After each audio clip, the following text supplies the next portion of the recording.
예, 문학과 인간 7주차 공부를 하죠. 7주와 8주는 시에 대해서 공부를 하려고 합니다. 우리 문학과 인간이 6주차에는 소설에 대해서 이론적인 공부를 좀 했습니다.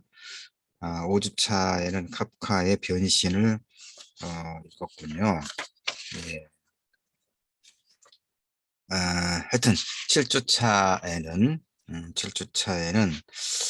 시란 무엇인가를 공부하고 8주차에는 조금 더 깊이 들어가서 서정시의 목소리는 누구 혹은 누구의 것인가 혹은 무엇인가, 그러니까 서정시에서 화자 말하는 이의 목소리를 듣는다는 것은 무엇을 듣는다는 것인가, 좀 어려운가요? 하여튼 서정시에서 화자의 목소리는 누구의 것인가 혹은 무엇의 것인가, 이것을 이제 8주차에 공부를 할 겁니다. 사실 그렇게 어렵지는 않습니다. 조금 전문적이긴 하지만 하여튼 우리 문학과 인간은 7주와 8주차는 시에 대해서 공부를 할 건데 7주차 여러분 지금 자료를 보시면 아, 아래가 이제 6주 1, 2, 3차 시 수업 자료라고 되어 있습니다. 이건 이제 지난 학기에 6주차에 했었는데 PDF 자료로만 이렇게 만들어 놔서 한글 자료로, 워낙 자료가 많다 보니까 한글로 자료를 만들고 난 다음에 PDF로 변환을 해놓고 한글을 지웠나 봐요. 그래서 위에다가 이제 7주로 이렇게 메모를 했습니다. 이게 잘 안 지워지지가 않아서. 그래서 이거 신경 쓰지 말기 바랍니다. 이거 7주입니다. 7주. 7주 1, 2, 3차 시에는 시란 무엇인가? 요 공부를 하겠다 이런 얘기입니다. 시란 무엇인가? 7주. 예, 7주. 7주. 시란 무엇인가? 1, 2, 3차. 1, 2, 3차를 모두 시란 무엇인가? 이 자료는 2차 시에, 2차 시와 3차 시에, 2차 시에 보도록 합시다. 지금 내가, 이제, 조금 보충하기 위해서 1차 시에는 시적이다, 이런 얘기 여러분 많이 듣죠? 시적이다. 시적이다라고 하는 것이 무엇인가를 좀, 따로 이야기를 합시다. 이 자료 들어가기 전에. 지금 이제 유정호 선생, 연세대 국문과 교수였던 유정호 교수님의 시란 무엇인가라고 하는 책을 내가 지금 들고 있습니다. 그 중에서 시적이라는 것, 233쪽부터 시적이라는 것이라는 제목의 그 내용을 좀 읽어가고 설명하면서 음, 확인해 봅시다. 산문시라고 하는 거 여러분 많이 들어봤죠? 산문시. 그러니까 시 이제 그 하위 갈래 중에서 산문시라고 하는 게 있습니다. 자, 소리 없는 아우성. 소리 없는 아우성. 이것도 우리 많이 들어봤죠? 그러니까 이제 모순 형용이다. 역설법이다. 이렇게 우리 배웠죠. 소리 없는 아우성. 산문시. 이것도 사실은 산문과 시가 그러니까 역설적이죠. 모순적이죠. 시는 왜냐면 산문은 줄거리고 시는 압축한 짧은 글이잖아요. 근데 산문시, 네, 산문시, 소리 없는 아우성, 이렇게 둘 다 모순 형용, 모순적인 거예요. 그러니까 조화되지 않고 언뜻 보아서 모순되는 낱말이나 의미를 특정 효과를 위해 결합한 것이 모순어법이잖아요. 모순어법을 가리키는 서구어의 어원은 명백하게 어리석다, 이런 그 의미를 가지고 있는 그리스 말이라고 하는군요. 그러니까 역설이나 대조법과 그 근친성, 가까이 있는 근친성을 보여주고 있는 모순어법은, 그러니까 고대부터 있어온 수사법이다라고 할 수 있겠죠. 사실 이러한 모순어법도 단순히 수사적 효과를 위해 덧붙인 부가적 장식은 아니라고 지금 유정호 선생님이 설명하고 있습니다. 그것은 지칭하고 있는 대상에 대한 충실성. 이를테면 로미오가 아, 로미오와 줄리엣, 예, 로미오가 사랑의 미움이여라고 말할 때 그것은 초조한 사랑의 이중적 심성에 대한 충실한 토로다 이런 얘기입니다. 또 알렉산더 포프가 인간을 두고 어두우면서도 지혜롭고 거칠면서도 위대한 존재라고 말할 때 그것은 단순화된 인간 파악에 대한 거부에서 나온 것이다 이런 의미예요. 모순어법을 가능하게 하는 것은 그러니까 인간됨의 복합성과 중충성이다 이런 설명을 덧붙이고 있습니다. 그러니까 시와 산문은 서로 이제 그 좀 서로 다른 반대적 개념 이렇게 우리가 이야기하고 있죠. 이양 대립에 그러니까 시와 산문. 그러니까 시는 굉장히 짧은 글이고 산문은 줄글 긴 글이니까 이양 대립에 한쪽 항을 이루고 있죠. 시와 산문은 각각. 그러니까 산문시는 당연히 모순어법이라고 말할 수 있어요. 그러나 운문에 기대지 않은 시라고 산문시를 운문에 기대지 않은 시라고 설명할 수 있다면 모순어법의 성격은 많이 완화되는 것을 알 수 있죠. 우운율이나 아분을 갖추었다고 시가 되는 것은 아니기 때문에. 그렇죠? 운문으로 쓰여진 과학 논문이 시가 아니라고 하는 것은 분명하겠죠? 예. 우리말 속에서 산문시의 모순어법적 특성은 한층 더 좀 완화되는 측면이 있어요. 이를테면 산문과 운문의 경계가 사실은 좀 모호해요. 모호합니다. 좀 봅시다. 자료를 보면서 설명합시다. 시간을 절약하기 위해서. 우리말의 운율적 구조를 찾아내리는 노력이 있었지만 비평적 학문적 합의에 이르지는 못했다. 시를 쓰려고 하는 사람들이 반드시 거쳐야 할 운율법이 확립되어 있지 않다는 것 자체가 운문 개념이 우리 글에서는 우리 말글 속에서는 좀 모호하다 이런 얘기를 합니다. 자, 그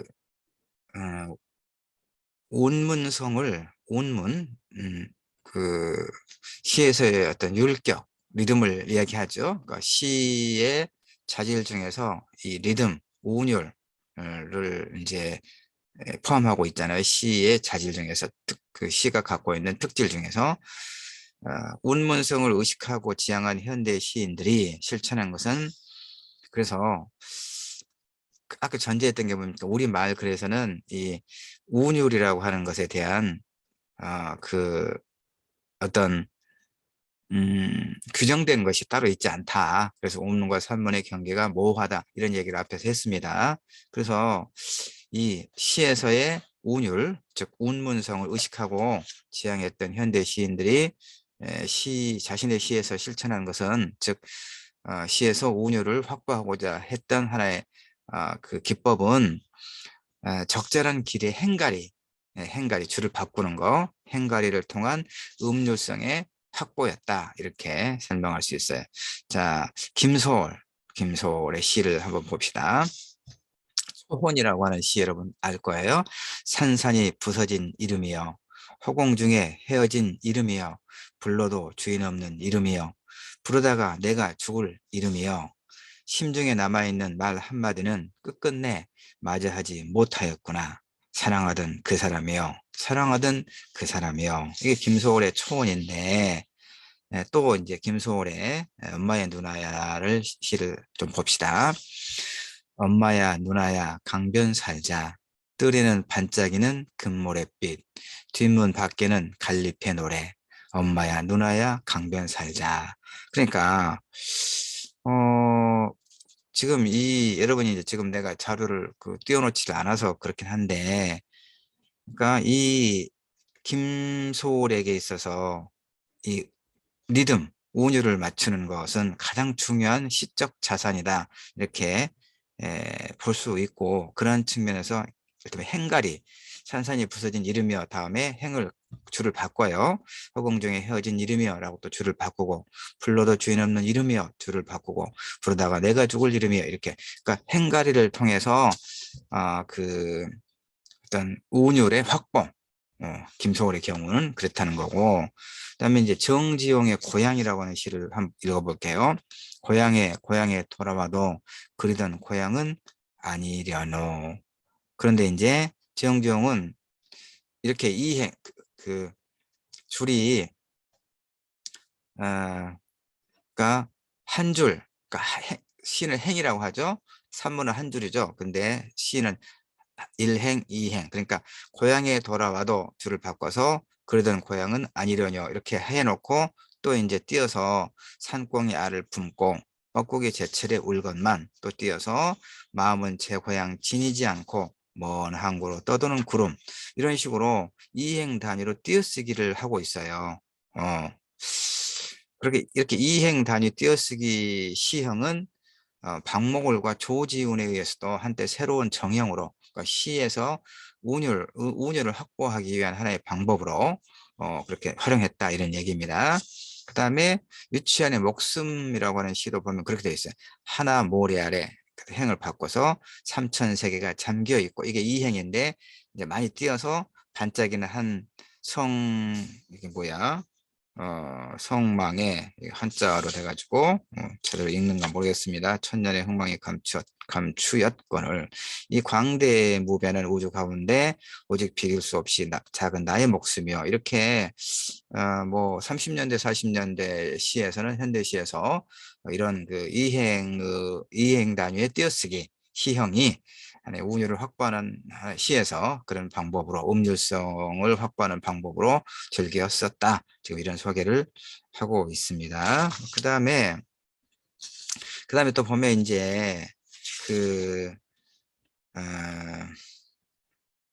띄어쓰기와 상관없이 초월의 그 김소월의 초는 그 고정되지 않은 음수율을 통한 또 음률성, 그러니까 3, 4, 5라고 하는 기본 단위의 자유로운 배치를 통해서 이런 음률성을 또 확보하고 있는, 그러니까 김소월의 초원을 또 한번 볼까요?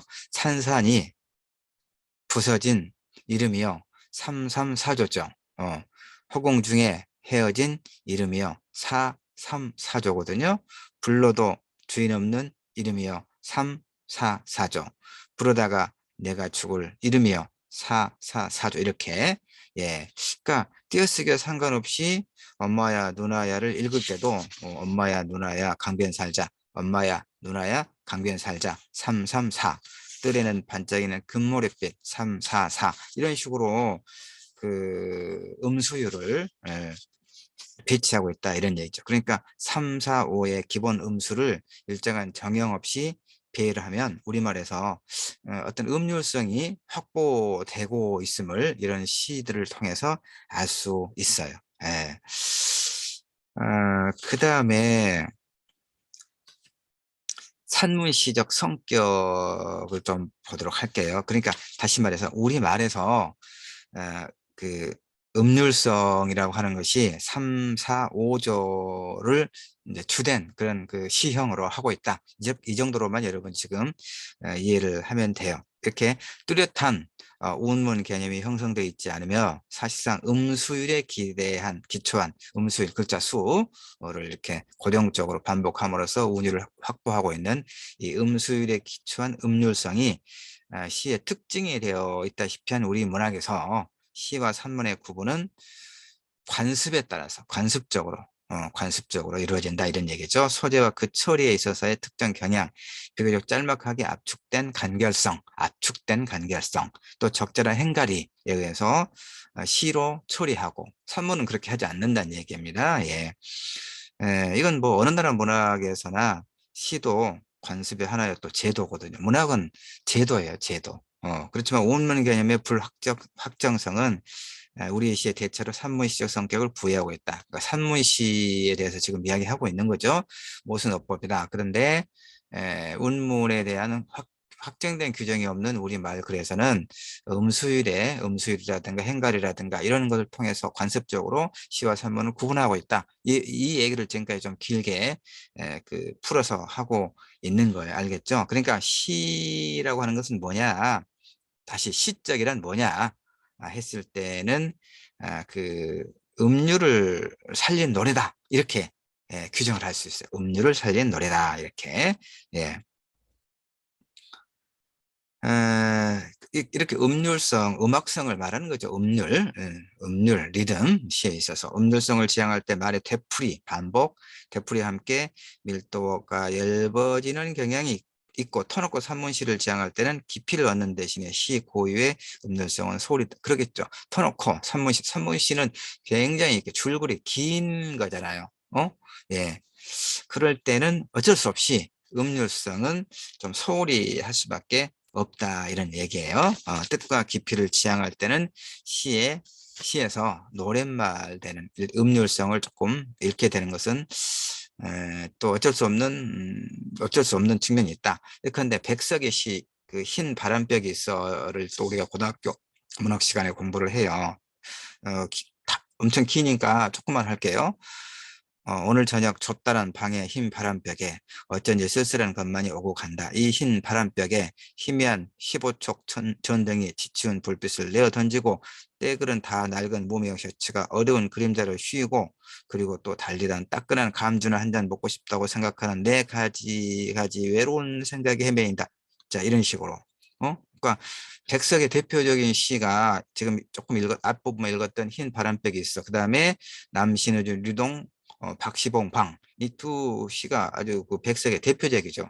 그러면서 우리 현대 시의 매우 뛰어난 시편인데 산문 쓰듯이 쓰여진 작품이에요. 두 편 다.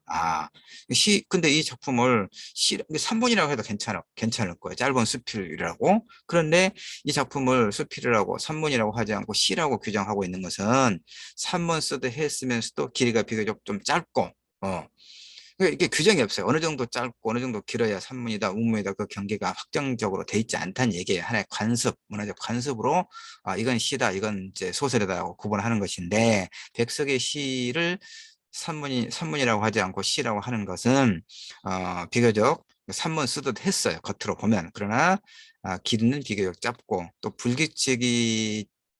불규칙적이긴 하지만 행가리를 또 하고 있더라. 산문은 행가리 하지 않잖아요.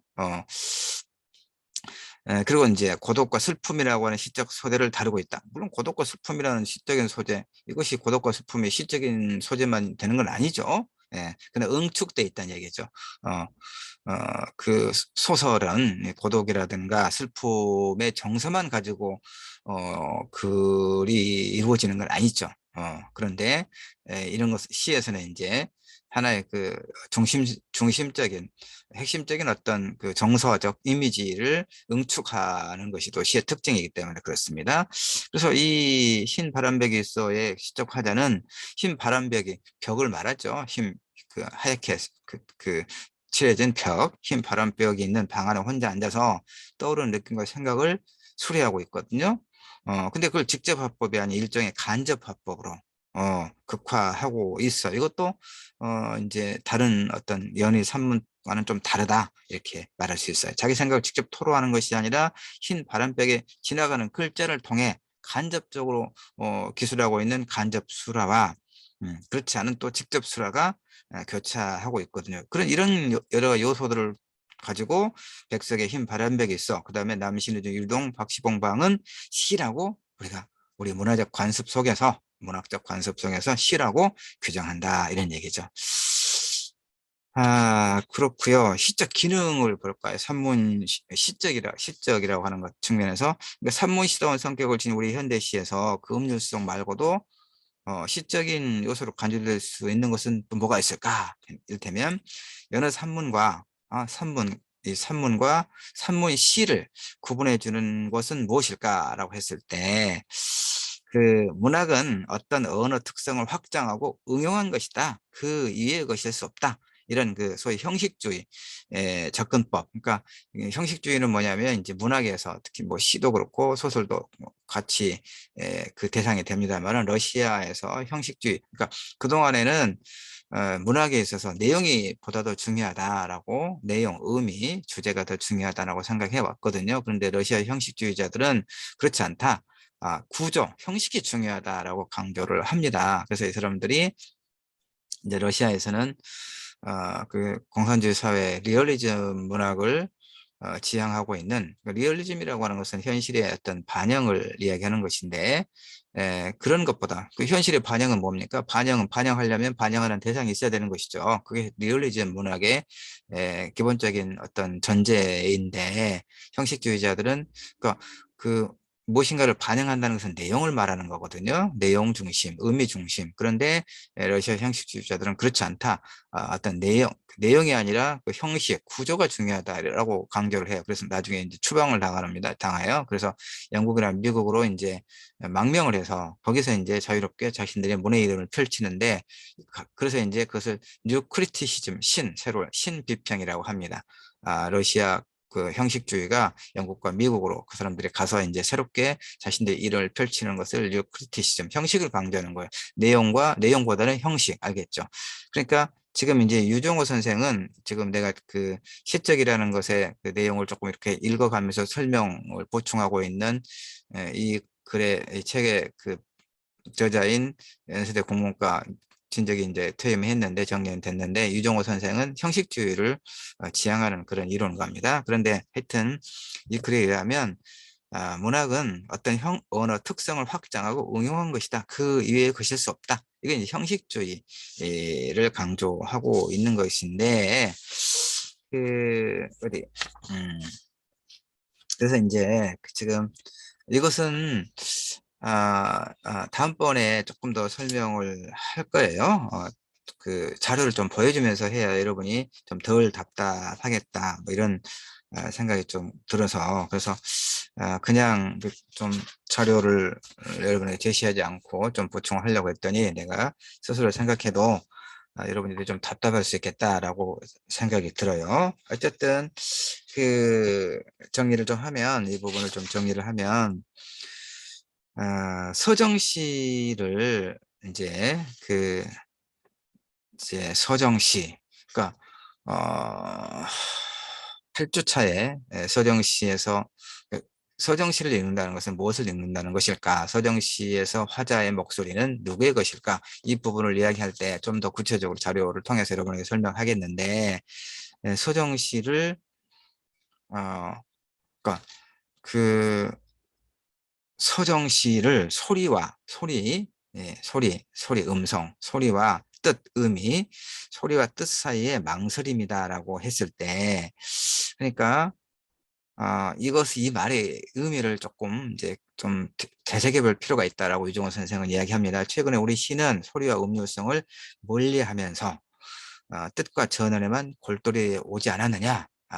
이제 이런 것을 좀 비판적으로 보고 있는 겁니다. 그 결과 산문으로의 경사는 더욱 심해지고 그것을 보상하기 위한 시적인 것의 조성은 불필요한 시적 소모를 낳고 있다. 그래서 소리와 뜻, 음료성과 의미 사이의 조화로운 균형을 통해서 세상과 사람 사이를 노래한다는 그런 그 시의 본래적 의미를 버리고 변두리의 소로 길로의 자명이 퍼지고 있는 것 같다. 그러니까 결국 이제 유종호 선생의 입론은 뭐냐면 시다운 것은 이 산문시에서 보이고 있는 그 어떤 의미와 뜻의 그 전달, 그러니까 내용, 주제를 그러니까 산문시라고 하는 것은 어 굉장히 그 줄이 길어지는 거잖아요. 그러니까 뭔가를 의미를 전하고자 하는 것이 그러니까 짧은 시 형식의 그 의미를 다 담지 못할 때 산문이 그래서 시 형식의 그러니까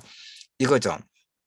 여러분 우리 저 향가를 배웠죠. 고등학교 때 향가 4구체, 8구체, 19체 형식이 있었잖아요. 그러니까 4구체 네 줄에서 네 줄로 다 담지 못해요. 뭔가를 의미를 그러니까 8구체로 늘어나고 19체로 늘어났다. 이렇게 여러분 이해를 하면 돼요. 근데 그것만 가지고도 부족하니까 그 다음에 이제 고려 가요 더 길어졌죠. 어, 그래서 그러니까 그거예요. 시라고 하는 형식 내에서 내용을 다 담지 못할 때 그것을 그런 압력으로 인해서 산문이 발생했다라고 여러분 이해를 하면 더 쉬울 거예요. 그런데 이제 유정호 선생은 시가 시다우려면 그런 산문 시에서 그 시도하고 있는 이를테면 내용의 강조 이런 것을 버리고 본래 시의 그 본래적 의미의 시에 충실할 것이 필요하다. 그것이 뭐냐? 간결성, 그 다음에 어떤 그 형식, 형식 이런 얘기를 이제 강조하고 있어요. 그러니까 본래 시인을 낳게 한 것은 엘리 아래의 식구를 빌리면 지속에 대한 다부진 욕망이었다. 좀 어렵군요. 예, 예. 자, 그 정도로 이렇게 해서 그 시적인 것이란 과연 무언가?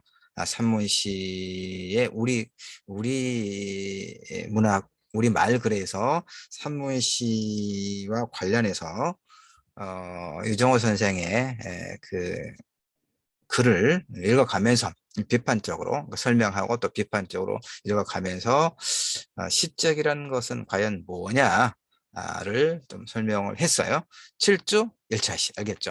7주 우리 문학과 인간 7주는 시란 무엇인가를 살피는데 다시 이야기하지만 이 자료에서 6주라고 되어 있는 것은 지난 학기 수업 자료였고 내가 가급적 지난 학기에 썼던 이 자료는 뭐 그대로 하는 거고 이제 이 강의 동영상을 가급적 재활용하지 않기 위해서 지금 질주차의 시란 무엇인가를 지금 1, 2, 3차시 나눠서 다시 수업 자료를 만들고 있다 하는 것을 여러분이 이해를 하기 바랍니다. 그래서 6주라고 되어 있는 6주가 아니라 7주다고 하는 것을 앞에서도 설명했어요. 그 부분 잘 지워지지가 않아. PDF로 만들어 놓은 것이라서. 자, 문학과 인간 7주 1차 시는 여기까지 할게요, 여러분.